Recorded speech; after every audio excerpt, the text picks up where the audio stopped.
تقدیر بدل سکتی ہے، ایک پتھر کی بھی تقدیر بدل سکتی ہے،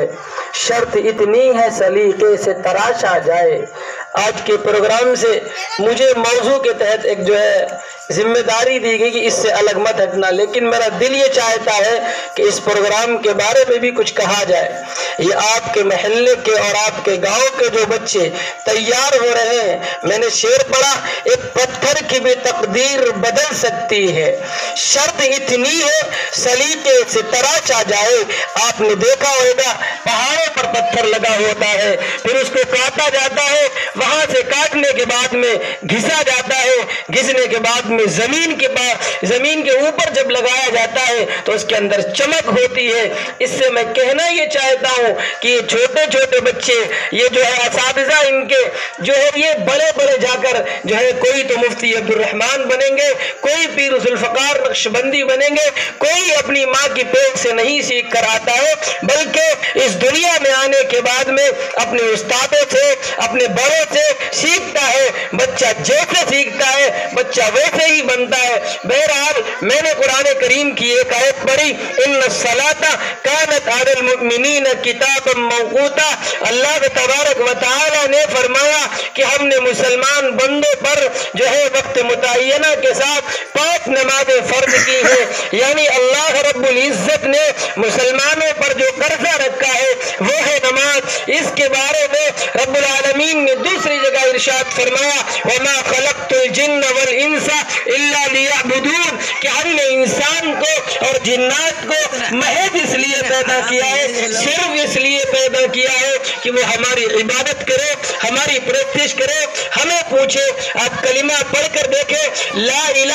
الا اللہ محمد الرسول اللہ کا مطلب یہ ہے کہ نہیں ہے کوئی معبود۔ اس کے مطلب یہ ہے تمام دنیا کے اندر، بلکہ دنیا اور دور و جہان کے اندر اگر کوئی کچھ کرنے والا ہے، بگاڑنے والا ہے، سنوارنے والا ہے، وہ ہمارا اور تمہارا اللہ ہے۔ اللہ نے فرمایا لا الہ، نہیں ہے کوئی معبود، ہاں لیکن یاد رکھو ہمیں اور تمہیں اللہ کو پوجنا کیسے ہے، ہمیں اور تمہیں اللہ کی عبادت کیسے کرنی ہے، ہمیں اور تمہیں اللہ کی پرستش کیسے کرنی ہے۔ آگے اللہ نے خود کلمے کے اندر فرما دیا محمد الرسول اللہ، کہ ہمیں اور تمہیں اللہ کی عبادت تو ضرور کرنی ہے، لیکن جناب محمد الرسول اللہ صلی اللہ علیہ وسلم کے بتلائے ہوئے طریقے کے مطابق کرنا ہے۔ ایک واقعہ نماز کے متعلق ذہن میں آتا ہے، حضرت حاجی امداد اللہ مہاجر مکی رحمت اللہ علیہ کے ایک خلیفہ تھے، ان سے ایک آدمی بیعت تھے، انہوں نے جا کر اپنے پیر سے شکایت کی کہ مجھے نماز جب میں پڑھتا ہوں کہ میرے ذہن میں خیالات آتے ہیں۔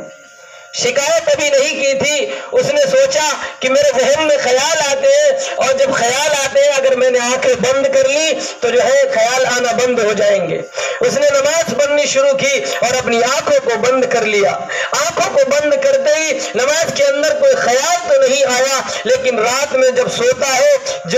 رات میں سونے کے بعد میں خواب میں یہ دیکھتا ہے کہ میں نے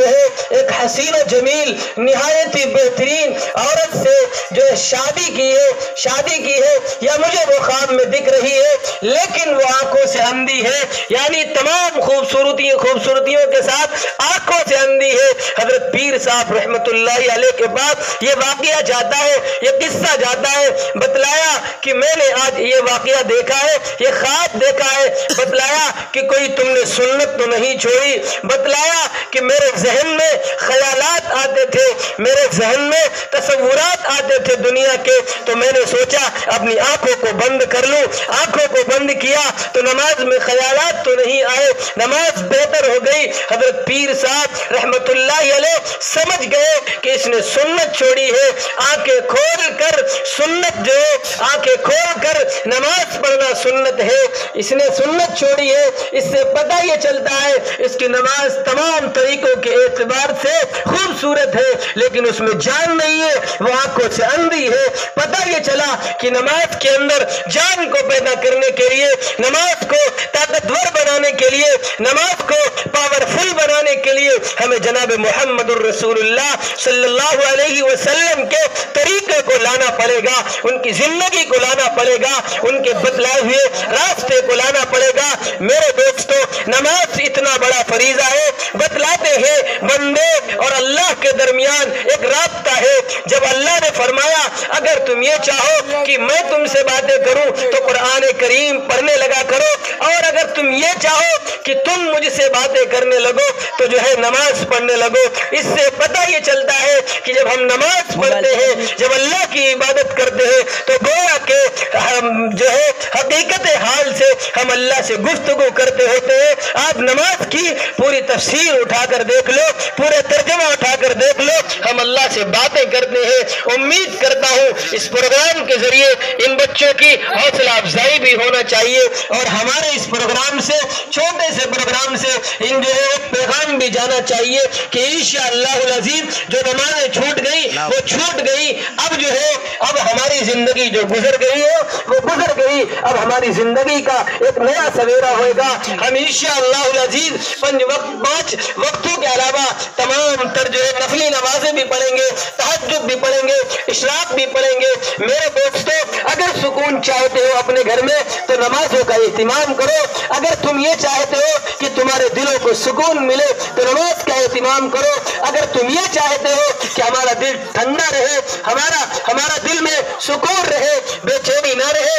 اضطراب نہ رہے، تو